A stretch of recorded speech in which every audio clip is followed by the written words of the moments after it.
Hey everyone, welcome to another Flutter tutorial. In this video, we'll be looking at managing envs in our Flutter applications based on different environments. To accomplish this, we'll be using GitHub Actions along with the GitHub environment to configure our dev environment separate from our production environment. We'll also be using the flutter.env package so that we can integrate those environment variables directly into our Flutter code. So let's get right into it. And as you can see here, I have simply gone ahead and created the initial Flutter application, which is simply an empty project with not much. And the first thing that we want to do is inside of our pubspec YAML file, we want to go ahead and install this flutter.env package. That's the first package that we want to install, and for this video it's the only package that we'll be using. So after we have installed the flutter.env package, now we need to set up our environmental variables in the .env file. So you can go ahead and create a .env file here at the root of the project. And for this, in this env file, for this video, I'll be using only two environmental variables here. I'm setting one for the environment and an API URL. And these are things that we normally set, we normally hard code, or we set these based on the different environments. So with this, we configure it here inside the .env file. And we access this inside of our Flutter code. If I should go into our lib folder here inside of our main function, we access that by loading the .env package. So we say .env load, and that should load the variables from the .env file here. So now that we have that loaded, we now have access to the different variables. And as you can see here inside of my title, I have gone ahead and I have configured the .env. This is how you access the variable, by specifying the name of the variable here. So I have for the title, I have my Flutter demo, and I want it to be Flutter demo plus the environment, whether it is dev or prod. And then I also went ahead and inside of my widget, my homepage widget, I've simply added a text here that displays the API URL. And again, we are accessing the .env method here and accessing the variables from the .env package. And that is simply how we get access to our env variables inside of our Flutter code.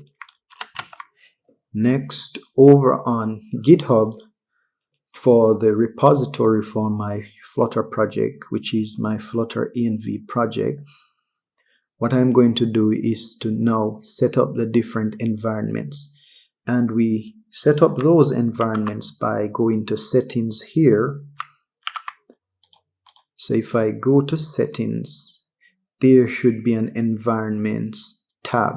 And this is only available for public repositories. If you have a private repository, then you won't see the environments tab here. You'll have to have the GitHub Enterprise. You would have to pay for that in order to have access to this tab right here. So if I go to the environments tab, you can see I have two environments already configured. I have a development environment and a production environment. So you can go ahead, if you click new environment, and configure your environment. But since I already have those configured, I'm not gonna create a new one. And for the development environment, when configuring the environment, we have different environment protection rules which governs what happens before the deployment to that environment takes place. As you can see, I have a branch rule here that says I want this deployment to run only for dev, this branch dev. Since I've created a branch dev, I want this rule to be executed on this dev branch.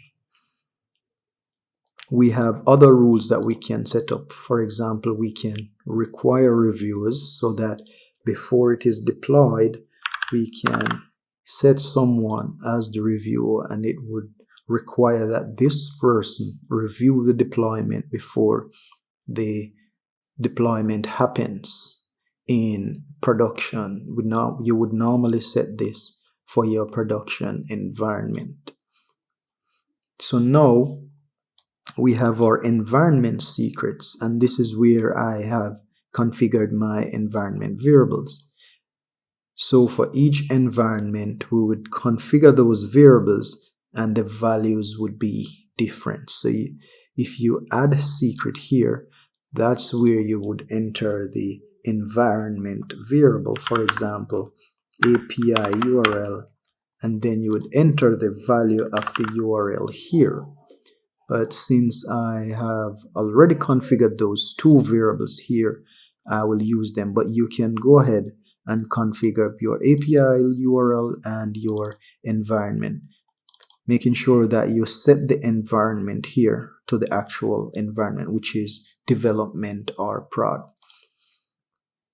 If I go to my production environment, you can see I have the same environment variables configured here, but with different values. And for this one, I have my environment protection rule to be requiring a review from myself before that code is deployed in production. So that's how you configure your environments here inside of GitHub on your repository. And as you can see, I have two branches. I have a dev branch for my dev environment, and I have a master branch for my prod environment. So you can go ahead and set up those branches. And so the next thing now, and the final thing, is to configure our GitHub actions inside of VS Code. And to accomplish that, let us go ahead and create a GitHub folder here. And after we have created that folder, inside of that folder, we want to create another folder called workflows. Let me expand that. So we want to create another folder called workflows, and inside the workflows folder, we're going to create a ci.yaml file. And this YAML file is pretty straightforward. As you can see, we have the name, which is deployments, and we have the events on which the action will happen.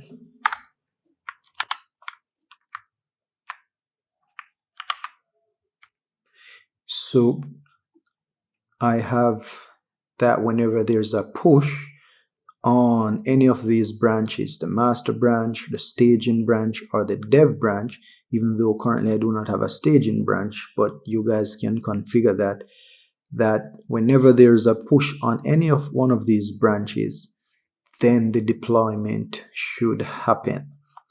So in configuring my jobs for my deployment, I have here a deploy to dev and a deploy to prod, and both uses the same code basically, but accesses different environments. So for my deploy to dev job, as you can see, I have here the name of the deployment, and I call it deploy to dev environment.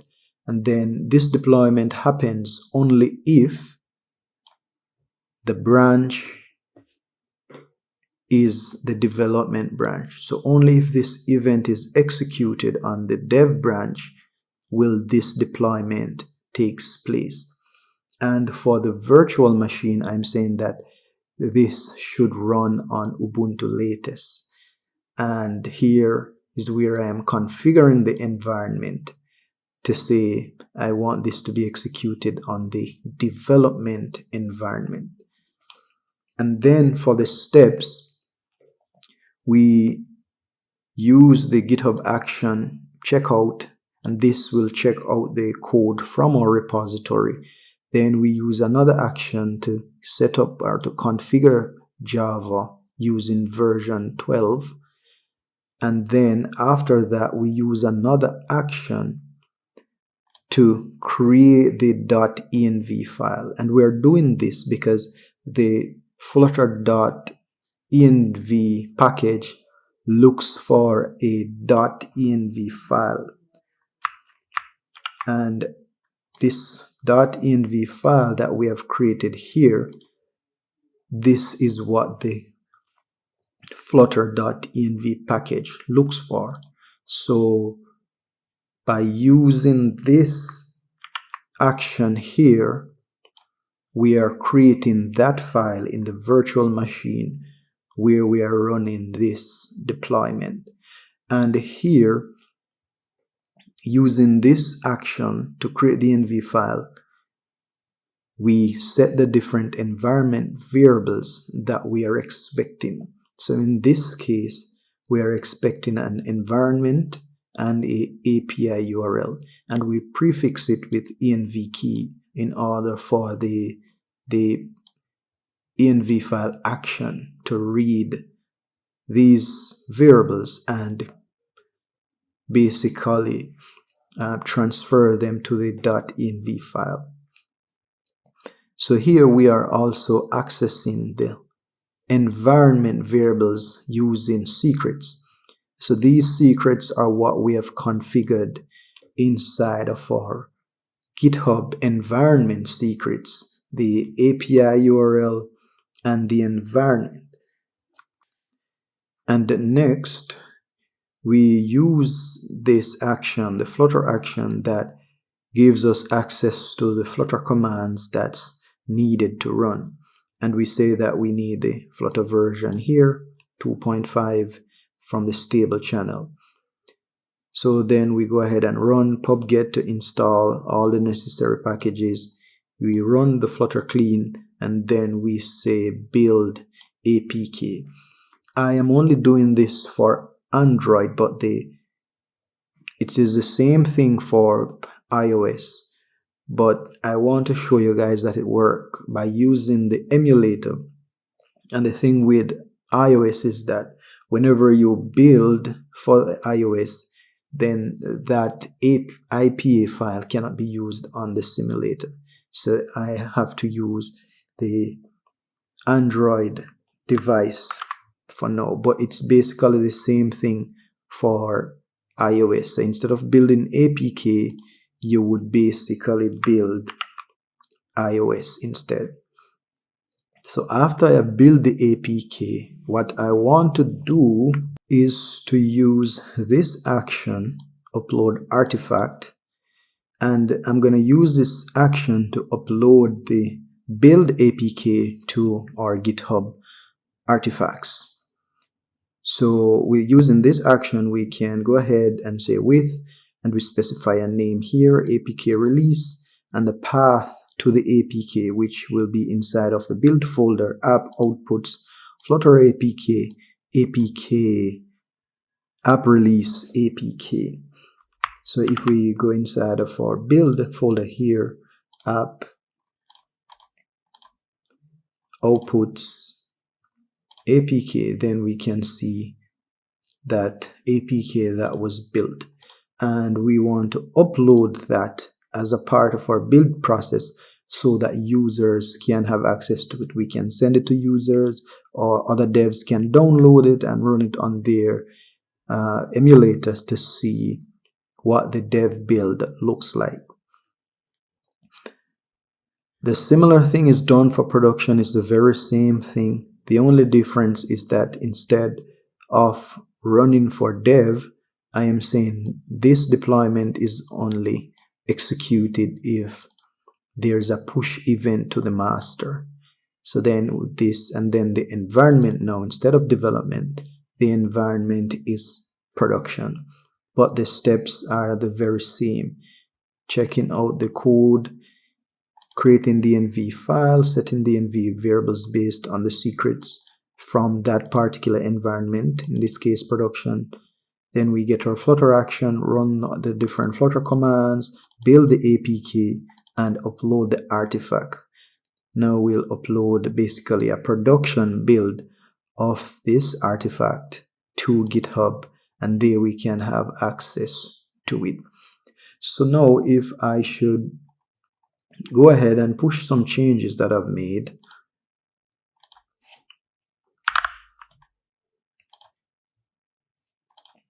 let's push that to GitHub and see what happens. So here in GitHub, we can see that we have pushed some changes recently. Let's go ahead and go over to GitHub Actions. As we can see that the build is running here. Let us look at that. We can see deploy to dev environment. That is happening at the moment, running the different actions. So let us wait until this is completed. So now that our build is complete, you can see all the steps ran to completion. The build is green. If we go back to our code here, you can see that our development environment is active, meaning that everything ran successfully. And as you can see, we have one artifact here, which is the APK release.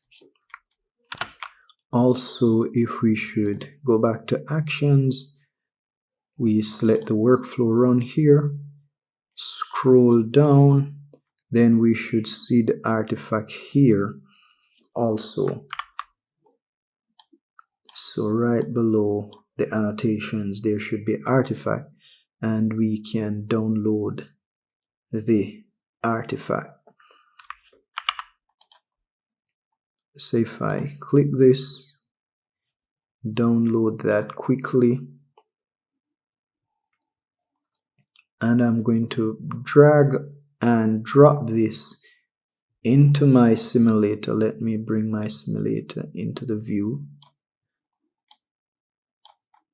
I'm going to drag and drop this into my simulator for it to be installed.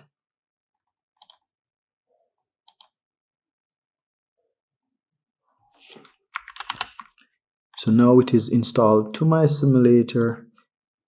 Then it should display the correct environment variables from the development environment. As you can see, the title is displaying the environment here, Flutter Demo Development, and the API URL is using the API URL from the dev environment. So that's it for the dev environment. So let's go ahead and do the same thing for the production environment and see how that works.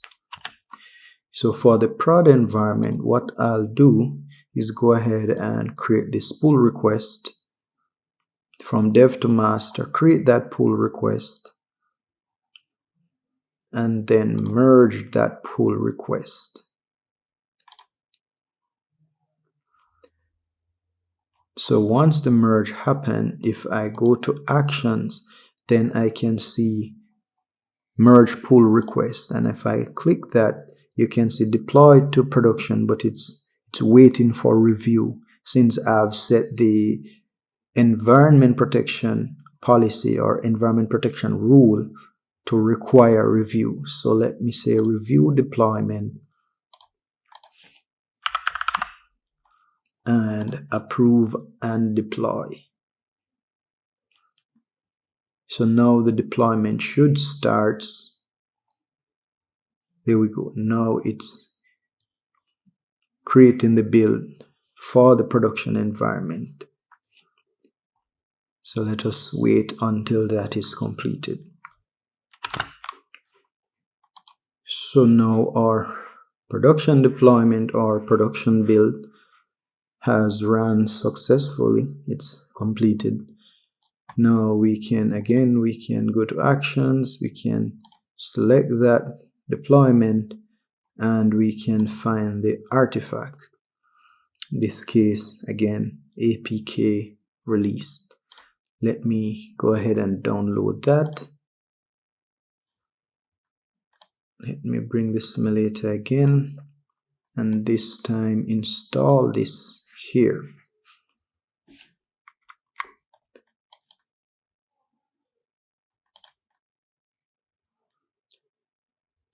So now if I select the app, then this should show me the results from the production environment, since this is based on a production build. So let us see what's happening.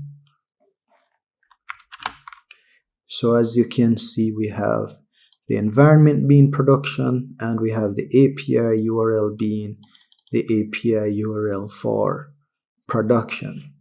So that is how you configure your environmental variables in your Flutter application using GitHub Actions and the .env package. We set up the different environments in GitHub, and with those environments we configure the different secrets that has the values specific to that environment, so that when we build our code in Flutter, then it will build the appropriate APK release based on the specified or appropriate environment. And this is very important in a team where we have different environments and persons working in dev. We have staging for our QA for testing. We have different versions of the application accessing different environmental variables based on what environment. So guys, I hope this video has been informative. I hope you have learned something. And if you have learned something, like the video, share the video, and if you haven't subscribed before, please consider subscribing. Also, I have set up my Buy Me a Coffee page, where over there, if you are a member, I offer my services where I do code reviews and I help out with debugging your code if you have that kind of issue. So if you're interested and if you really just want to support because you enjoy what I'm doing here, you can head on over there and add your support or join. But thank you again for watching, and see you in the next video.